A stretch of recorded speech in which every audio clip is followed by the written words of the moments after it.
नमस्कार, मेरा नाम मनोहर। आप देख रहे हैं आपका अपना चैनल डीडी लाइव सच की आवाज। अब बढ़ते हैं खबरों की ओर। चंद्रशेखर का राजस्थान दौरा, जयपुर में हुआ भव्य स्वागत, युवाओं में दिखा खासा उत्साह। आजाद समाज पार्टी के राष्ट्रीय अध्यक्ष चंद्रशेखर आजाद आज राजस्थान दौरे पर जयपुर आए। कार्यकर्ताओं ने जोरदार स्वागत किया। वहीं चंद्रशेखर की झलक पाने के लिए युवाओं में खासा क्रेज देखा गया।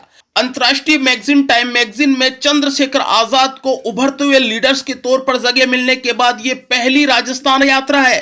चंद्रशेखर आजाद आज के दौर में सबसे चहेते सामाजिक लीडर के तौर पर माने जाते हैं। वहीं चंद्रशेखर आजाद के जयपुर दौरे पर लोगों में खासा क्रेज देखा गया। इस मौके पर स्वाभिमान मंच के राष्ट्रीय अध्यक्ष पोखरमल बामणिया, एनआर मनोहर, रवि मेघवाल, महेंद्र खंडेलवाल, श्यामलाल वर्मा, तारा बेनीवाल, राजेंद्र बोकोलिया सहित कई गणमान्य लोग उपस्थित रहे। देखिए हमारी खास रिपोर्ट। आज वो लोग पूरी दुनिया में अपनी पहचान बना रहे हैं, तो ये हमारे लिए गर्व का विषय है।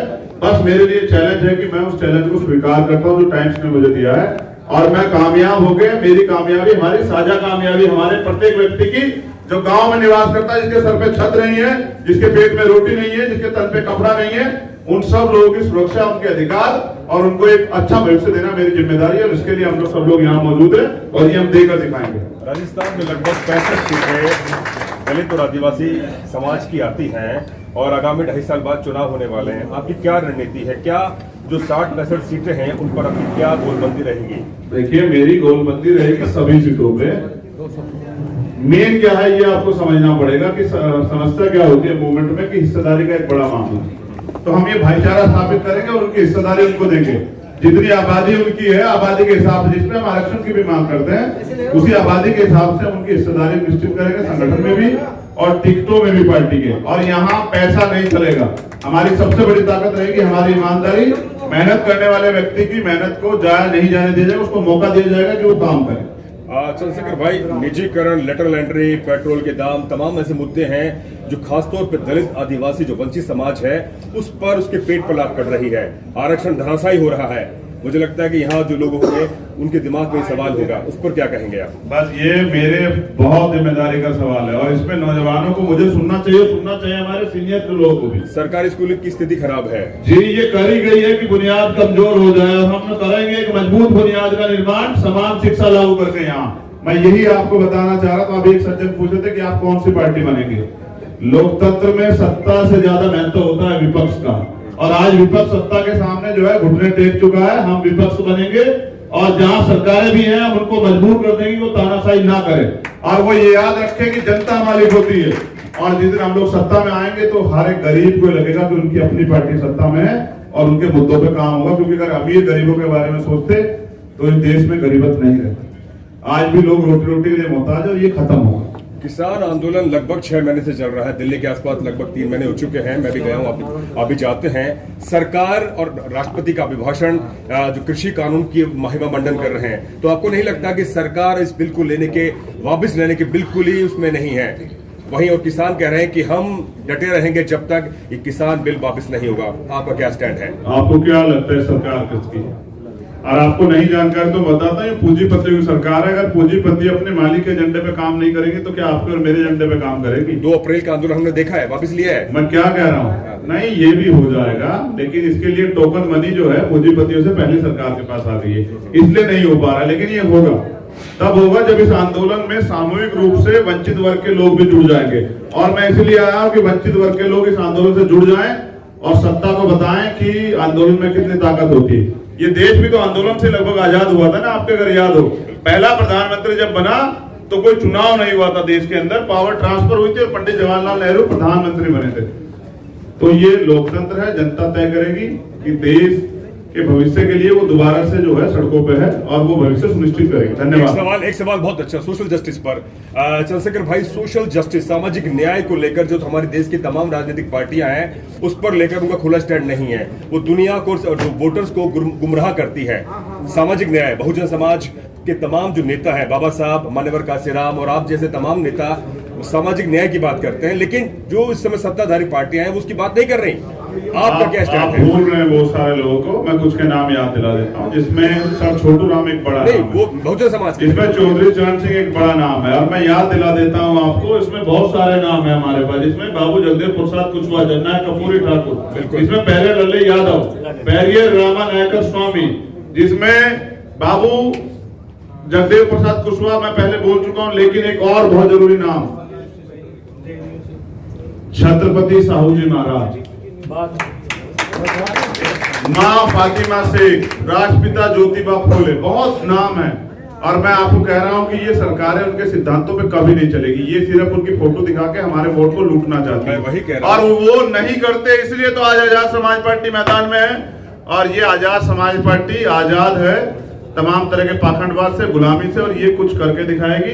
और आप देखिए आजाद समाज पार्टी आने वाले कल में दुनिया में अपना नाम रोशन करेगी। धन्यवाद। बसपा के साथ आपका कोई कॉम्बिनेशन, कोई बैठने की कोई गुंजाइश? देखिए बसपा के लोग आए, उनका स्वागत है। वैसे भी उनको चाहिए कि उनके पास एनर्जी की कमी, और उनके लोग भाग जाते हैं। आपने देखा उनके यहाँ से 6 विधायक भाग जाते हैं दूसरी पार्टियों में। आपको पूछना चाहिए उनके साथ ऐसा क्यों होता है। लेकिन हमारे लोग नहीं भागेंगे, क्योंकि हमारे लोग बिकाऊ नहीं है, हम टिकाऊ लोग हैं। और वो नोट नहीं बना जो हमें खरीद ले।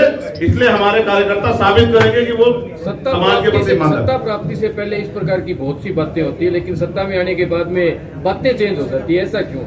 देखिए जिनकी हुई हो आप उनसे सवाल करें। और मैंने आज तक जो किया है ना, वो मेरे काम से मेरी पहचान। वो आपकी सरकार हो, अगर हाँ ये अगर आपकी बात फलेगी तो आप देखिए हमारी बात कथनी करनी में फर्क नहीं है। और इसलिए हमारी पहचान है बिना सत्ता के भी जो है। यही विश्वास मोदी जी के ऊपर भी किया था लोगों ने कि मुझे वोट दीजिए, मैं 2 बार किया है, उनको मुख्यमंत्री बनाया, आप समझ रहे प्रधानमंत्री भी बनाया। हाँ 2 बार बनाया, जनता को ठग लिया ना।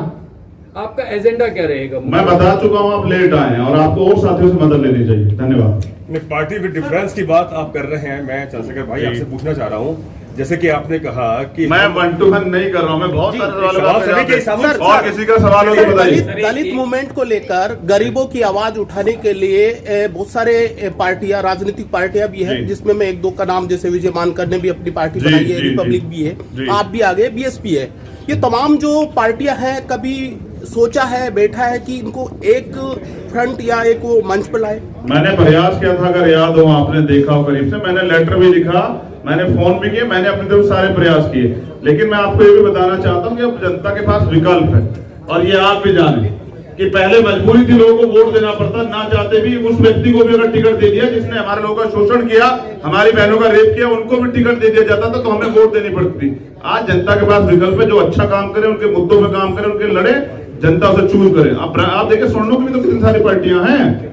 बीजेपी उनकी है, कांग्रेस उनकी है, लेफ्ट उनकी है, आम आदमी पार्टी उनकी है, और तमाम तरह की पार्टियां। घबराना नहीं चाहिए, हमारे लोगों को चाहिए जो खड़ा हो उनके लिए मैदान में, उसको समर्थन करें। राजस्थान में तीसरा विकल्प के लिए अब कौन सी राष्ट्रीय पार्टी को दरकिनार करेंगे? कोई है आपके पास कि इस पार्टी को मैं दरकिनार करके? हम अपने काम से अपनी पहचान बनाएंगे सर। दरकिनार करने से, आलोचना करने से कोई आगे नहीं बढ़ता। राजनीति हमने कहा ना कि हम आलोचना करने भरोसा नहीं रखते हैं, और हम बड़ी लाइन खींचेंगे अपनी मेहनत से। हम देंगे नौजवानों को नेतृत्व। और हो सकता है आज जो मीडिया के लोग यहाँ खड़े हैं, कल उनके मन में भी राजनीति करने का जो है जनून जाग जाए। हो सकता है हमारे खेमे में बैठे हो। इससे बहुजन समाज का वोट बिखर जाएगा और हाँ, बहुजन समाज की सत्ता है अभी।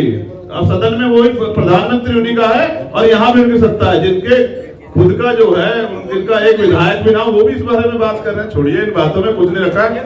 आप किसी पार्टी के प्रवक्ता की तरह बात ना करें, आप उससे बात करें मुद्दों पे। आप बताइए, मुख्यमंत्री अच्छा कर रहे हैं, यहाँ रेप बढ़ रहे हैं, उसके लिए मुख्यमंत्री सवाल किया मीडिया ने कभी?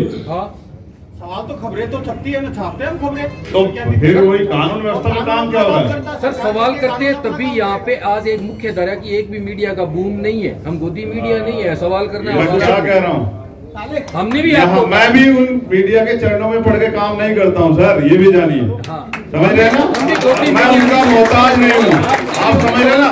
नहीं, मैं सर, अभी मेरे पास वो ताकत नहीं कि मैं आपको काम से जवाब दे सकूं, लेकिन मैं दूंगा। और मैं इसलिए आपको बता रहा हूँ कि मैं उनकी, आपसे भी सवाल पूछे। हाँ बिल्कुल, जब मेरा वक्त आएगा, विश्वास कीजिए कि आप तारीफ ही कर रहे होंगे। दूसरी बात, नहीं मैं उन मीडिया को जो है ना, फिर गोदी में बैठ, मैं क्या कह रहा हूँ, नहीं, गोदी में बिठाता भी नहीं हूँ मैं, मेरे पे बहुत काम है। मैं आपको क्या बता रहा हूँ, मैं आपसे ये कह रहा हूँ कि काम आदमी का पैमाना होता है, लेकिन वो जो नेशनल मीडिया जिसकी बात आप कर रहे हैं ना, मैं उनके लिए जो है उनका मोहताज नहीं हूं। मुझे अपनी बात करने के लिए मेरे पे सोशल मीडिया प्लेटफॉर्म है, या आप जैसे भाई हैं जो ईमानदार से अपना काम कर रहे हैं, और मेरे लिए यही बहुत है। बहुत धन्यवाद। सर किसानों को कभी पाकिस्तानी कभी खालिस्तानी कहा ये राजस्थान है सर, यूपी की बात यूपी के लोगों को बता देंगे। सर किसानों को भी पाकिस्तानी कभी खालिस्तानी बोला जाता है, उसके बारे में आपका क्या स्टैंड है? क्या देखिए, सरकार के खिलाफ खड़े होना, आवाज उठाना, सवाल करना और अपने अधिकार मांगना, यही इस देश में गुनाह। जब आप सरकार से सवाल करते हैं तब वो धर्म और राष्ट्रवाद का चोला ओढ़ लेते हैं और वो फिर बताते हैं आपको आतंकवादी, खालिस्तानी, नक्सली और तमाम तरह की चीजें।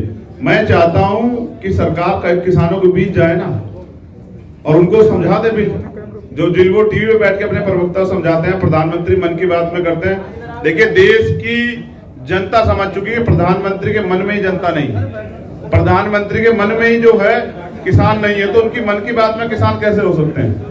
तो झूठे लोगों पे हमें ज्यादा भरोसा नहीं, और मैं अपने काम से और अपने साथियों के सहयोग से एक अच्छा जो है कार्य करके दिखाऊंगा, और मैं उम्मीद करूंगा कि आप इसे होते हुए देखें।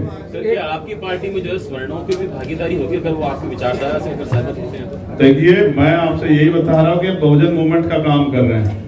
जिन लोगों ने पहले से जो है इस देश में सत्ता संभाल के रखी है, उनके पास अपनी बहुत सारी पार्टियां, वो मेरे पास क्यों आएंगे? मैं तो उनका पूर्ण रूप से विरोधी हूँ।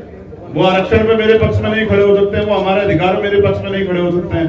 मैं उनके साथ खड़ा हूँ जो हमारे अपने हैं और हमारे पक्ष में खड़े हैं। समझे? एक लास्ट सवाल मेरी तरफ से, किसान आंदोलन में कल आप जा रहे हैं नागौर, जैसा हमारे पास सूचना है, आपको क्या लगता है कि अब एक आदमी के ऊपर केंद्रित हो गया है क्या किसान आंदोलन? क्योंकि जब ये आंदोलन शुरुआत हुई थी इसकी कोई लीडर नहीं था, सिर्फ किसान लीडर कर रहे थे, लेकिन आज एक आदमी के ऊपर मुख्य रूप से ये नहीं, ऐसा नहीं है। आप चीजों को जो है गलत तरफ लेके जा रहे हैं। मैं आपको जरा सा याद दिलाता हूँ, कोई एक व्यक्ति फैसला नहीं करता किसान का कि इस आंदोलन को हम लेके जाएंगे गांव तक, क्योंकि मजदूर और किसान हर गांव में, और ये सामूहिक प्रयास हो रहा है कि देश की जनता जागे। और अच्छा है ना, अगर जगाने के लिए कुछ लोगों का सहारा ले जाए, क्या बुरा है? किसान आंदोलन जो है देश हित में, तो कोई किसी पे केंद्रित नहीं है, जनता ही तो जाएगी, और जनता सबके विचार सुने, किसी एक के विचार सुनकर तो भाग नहीं जाएगी।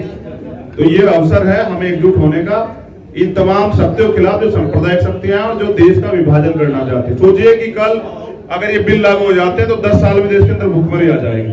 आज भी देश में 84 करोड़ लोग सस्ते राशन पे आधारित है, जब ये सारा राशन पूंजीपतियों के बैंक में। बहुत धन्यवाद सर। लास्ट सवाल, बहुजन समाज के बालिकाओं के साथ और जो अन्य घटनाएं होती है उत्पीड़न की, उन घटनाओं में जो हम देखते हैं यूपी में और खासकर दिल्ली और अन्य राज्यों में, तो एक आक्रामकता भी आदमी में नजर आती है, लेकिन वो राजस्थान में इसका कहीं कुछ अभाव नजर आता है थोड़ा बहुत, कि जिस आक्रामकता वहाँ होनी चाहिए वैसा यहाँ नहीं है। कोई मैसेज जो बहुजन समाज के लोग आपको मैं बस ये बताना चाहता हूँ कि भीम आर्मी संविधान को मानती है। अगर संविधान में कहीं आक्रामकता कोई वर्ड हो तो आप मुझे बताइए, पहली बात। दूसरी बात आपको मैं याद दिलाता हूँ, हमारे लोगों की मेमोरी थोड़ी कमजोर है। कहते हैं ना, बादाम खाने से अकल नहीं आती, ठोकर खाने से अकल आती है। थाना गाजी में एक मामला हुआ था, अगर आपको याद है, और मैं खुद आया था आंदोलन करने, और पूरी आक्रामकता से हमने यहाँ जयपुर में आंदोलन किया था। मुख्यमंत्री को जाना पड़ा था, मुख्यमंत्री को छोड़िए, कांग्रेस के सीनियर लीडर आए थे, उस परिवार को नौकरी देनी पड़ी। और अभी कुछ दिन पहले जब यूपी में हाथरस हम लोग लड़ रहे थे, तो थाना गाजी के अपराधियों को सजा हुई आजीवन सजा, पहली बार। मैं चूरू भी आया था, अगर आपको याद हो, तो इसी सरकार में, ये जो कांग्रेस की सरकार है, 8 पुलिसकर्मियों द्वारा एक बहन के ऊपर अत्याचार किया गया था। हम लोग वहां भी आए थे, हमने वहां भी आंदोलन किया था। आक्रामकता का मतलब ये नहीं होता कि आप हत्या करने लग जाए। भीम आर्मी के लोग अपना काम करते हैं, और भीम आर्मी को आप उनके काम से जानते हैं, वो आपको तनख्वाह नहीं देते ना, उनके काम से जानते हैं। धन्यवाद।